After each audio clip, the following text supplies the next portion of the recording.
आज आम जाना से विषय जो नामर प्रथम अक्षर एल रु आरंभ होता है। नामर प्रथम अक्षर राशि विषय जना पड़ी था और से ही राशि सहित जड़ित व्यक्तिर स्वभाव और भविष्य सहित जड़ित थिबा किछि विषय जना पड़ी था। आज मुझे कहवाक जाऊँगी नामर प्रथम अक्षर एल थिबा व्यक्ति मानकर स्वभाव और व्यक्तित्व किपरि होता है। कौन पुओ कि झीर जदि नामर प्रथम अक्षर एल स्टार्ट होता है तो एमाने स्वभाव बहुत सरल होता है। प्रत्येक कथा को एमाने हृदय सहित चिंता करते सर्वदा निज संपर्क मान खूब भल पाई था।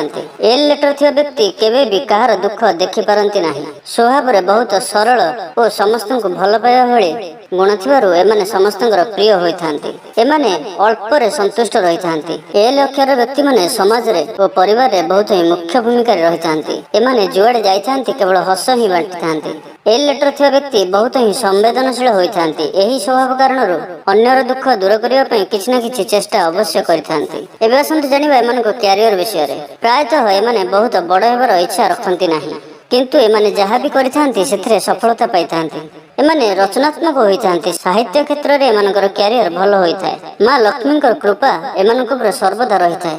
एमाने जेउ काम करिथांती ताको केवल काम न भाबी खूब मन लगाई आनंदर सहित करिथांती। एमानकर कार्य रे एमानक सीनियर सर्वदा एहांक उपरे खुशी रहिथांती। एपरि व्यक्ति प्रायतः स्वाभिमानी होइथांती।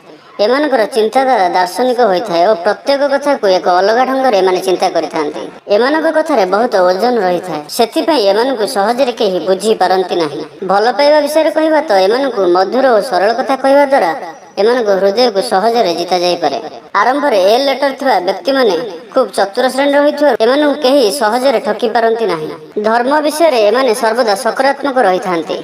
एल लेटर व्यक्ति सर्वदा ईश्वर पर विश्वास रखि थांती। एमाने निज अनुभव आधार रे सफलता प्राप्त करि थांती। एमाने अतीतर चिंता न करी सर्वदा वर्तमान में बंचिया को भल पाती।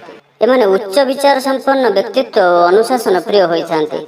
एमानक जीवन में एक विशेष प्रकार शालीनता रही है। कौन कार्य को अधार छाड़ीदेवा और पछक फेरी जावा एमाने पसंद करती नाही। एपरि व्यक्ति भावुक और दयालु होई थांती। एमाने श्रेष्ठ विचारक और न्यायप्रिय होइथांती। एमानकर लक्ष्य केवल उन्नति करबा और आगु को बढ़िबा होइथाय। प्रत्येक कार्य को एमाने योजना सहित करिथांती। एल लेटर व्यक्ति माने कोनोसी काम को केवल टंका पैसा पाइबा पई करि नथांती, कारण टंका पैसा प्रति एमानकर अधिक आकर्षण रहि नथाय। एमाने केवल प्रत्येक काम को ठीक भाव रे करिया प्रति अधिक ध्यान रखिथांती।